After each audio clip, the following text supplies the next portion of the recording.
दोस्तों आज की इस वीडियो में मैं आपको बताऊंगा कि एक्सेल में इफ के साथ एंड फंक्शन कब इस्तेमाल होता है और इसके साथ आर फंक्शन कब इस्तेमाल होता है। इन दोनों फंक्शंस को लेके बहुत से लोग कंफ्यूज हो जाते हैं। जहां पे एंड का फंक्शन इस्तेमाल होता है वहां पे आर का फंक्शन इस्तेमाल कर देते हैं और जहां पे आर का फंक्शन इस्तेमाल होना होता है वहां पे एंड का फंक्शन इस्तेमाल कर देते हैं। ठीक है, दो एग्जांपल्स मैंने लिए हैं। दो एग्जांपल्स की मदद से मैं आपको बताऊंगा कि कब इसके साथ एंड का फंक्शन इस्तेमाल होता है और कब इसके साथ आर का फंक्शन इस्तेमाल होता है। छोटी सी वीडियो है, इस वीडियो को मुकम्मल देखिएगा, इस वीडियो को लाइक कर दीजिएगा और चैनल को सब्सक्राइब भी कर दीजिएगा। तो बढ़ते हैं पहली एग्जाम्पल की तरफ और देखते हैं कि इस एग्जाम्पल में इसके साथ कौन सा फंक्शन इस्तेमाल होगा। ठीक है, अच्छा यहाँ पे एक स्टूडेंट को ये बताया जाता है कि अगर आपके फिजिक्स में 80 नंबर से ज्यादा 80 मार्क्स से ज्यादा हो, केमिस्ट्री में 90 या 90 से ज्यादा हो, ठीक है, और बायो में 85 या 85 से ज्यादा हो, तब आपको गिफ्ट दिया जाएगा। ठीक है, अब यहाँ पे देखिए ये बताया गया है कि तीनों सब्जेक्ट्स में जो आपको नंबर दिए गए हैं, तीनों सब्जेक्ट में आपने उन नंबर को अचीव करना है। अगर किसी एक सब्जेक्ट में भी नंबर कम आते हैं, जैसे कि इन दोनों की रिक्वायरमेंट पूरी हो जाती है, यानी ये 90 है, ये 85 से ज्यादा है, लेकिन ये अगर 75 आते हैं तब भी गिफ्ट नहीं मिलेगा। ठीक है, जब दो या दो से ज्यादा कंडीशंस दी जाए और बताया जाए कि ये कंडीशंस का पूरा होना जरूरी है, तब हम क्या करेंगे, इसके साथ एंड का फंक्शन इस्तेमाल करेंगे। अब यहाँ पे हम क्या करेंगे, इसके साथ एंड का फंक्शन इस्तेमाल करके ये देखेंगे कि आया के स्टूडेंट गिफ्ट के लिए एलिजिबल है या नहीं है। ठीक है, तो मैं यहाँ पर अप्लाई करता हूँ इक्वल इफ। ठीक है, यहाँ पे मैं अप्लाई करूंगा एंड। ठीक है, एंड का फंक्शन। अब यहाँ पे देखिए लॉजिक 1 आ गया, लॉजिकल 1। यहाँ पे हम पहली लॉजिक देंगे कि ये वाला सेल, अगर ये वाला सेल ग्रेटर देन हो या फिर इक्वल हो किसके, 80 के, यानी ये वाला सेल अगर इसमें 80 या 80 से ज्यादा हो।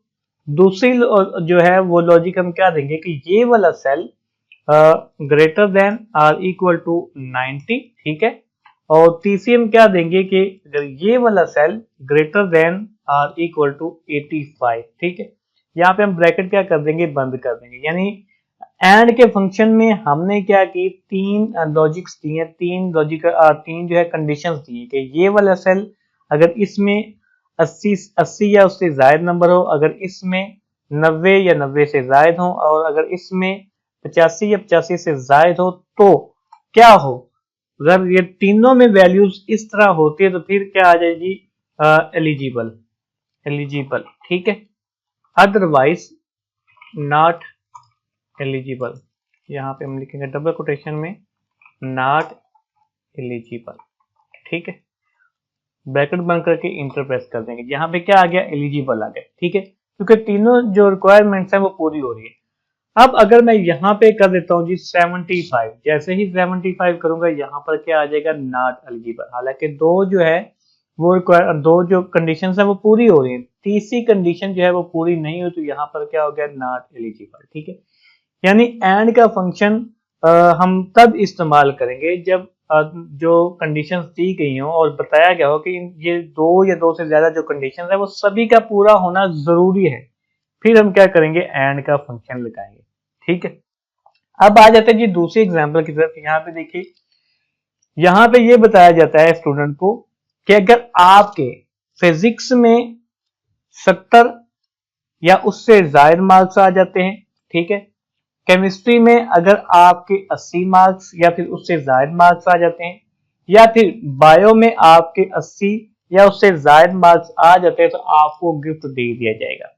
यानी अब इस कंडीशन में क्या हो रहा है, यानी इस वाले एग्जांपल में क्या हो रहा है कि तीनों में से एक कंडीशन का पूरा होना जरूरी है, यानी इसके 70 से ज्यादा मार्क्स आ जाएं, ठीक है, या फिर इसमें 80 से ज्यादा मार्क्स आ जाएं, या फिर बायो में 80 से ज्यादा मार्क्स आ जाएं। ठीक है, तीनों में अगर किसी एक सब्जेक्ट में भी मार्क्स पूरे हो रहे हैं तो वो क्या हो जाएगा, गिफ्ट के लिए एलिजिबल हो जाएगा।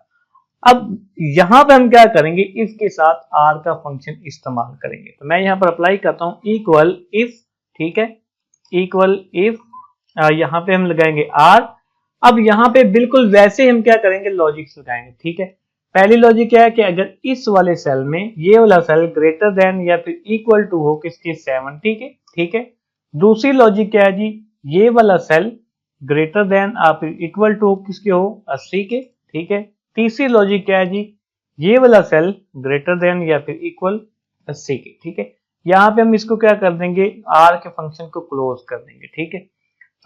इसका जो है वो पहला जो आर्ग्यूमेंट है वो कंप्लीट हो जाएगा। अब यहाँ पे इफ ट्रू, अगर ये इन तीनों में से कोई एक कंडीशन अगर पूरी होती है तो क्या करना है जी, इसको करना जी एलिजिबल, ठीक है। अदरवाइज नॉट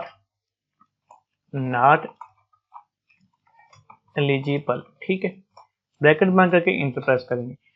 अब यहाँ पे देखें, यहाँ पे 80 मार्क्स नहीं है फिर भी एलिजिबल है, यहाँ पे भी 80 मार्क्स नहीं है फिर भी एलिजिबल है। अगर मैं यहाँ पे क्या कर देता हूँ, 55 कर देता हूँ तो क्या आ जाएगा, नॉट एलिजिबल। और अगर मैं यहाँ पे 82 कर दूंगा तो क्या आ जाएगा, एलिजिबल। यानी इन तीनों में से अगर कोई एक कंडीशन पूरी हो जाती है तो यहाँ पर क्या इसने कर दिया, एलिजिबल कर दिया। लेकिन यहाँ पे क्या था कि तीनों की तीनों कंडीशंस जो हैं वो पूरी होनी चाहिए, ठीक है। यहाँ पे इसलिए हमने क्या किया, एंड का फंक्शन इस्तेमाल किया कि जितनी भी कंडीशंस है वो हम लिख लें। और आर का फंक्शन हम तब इस्तेमाल करेंगे जब दो या दो से ज्यादा कंडीशंस दी गई हो और रिक्वायरमेंट ये हो कि इनमें से कोई एक कंडीशन पूरी हो जाए, तब जो है एलिजिबल हो जाए या फिर नॉट एलिजिबल हो जाए, ठीक है। तो इस सूरत हाल में यानी अगर सभी की सभी कंडीशंस को पूरा करना लाजमी हो तब इसके साथ एंड लगेगा। अगर दो में से एक कंडीशन पूरी हो जाए, पूरी हो, रिक्वायरमेंट हो, तो फिर इसके साथ आर का फंक्शन लगेगा।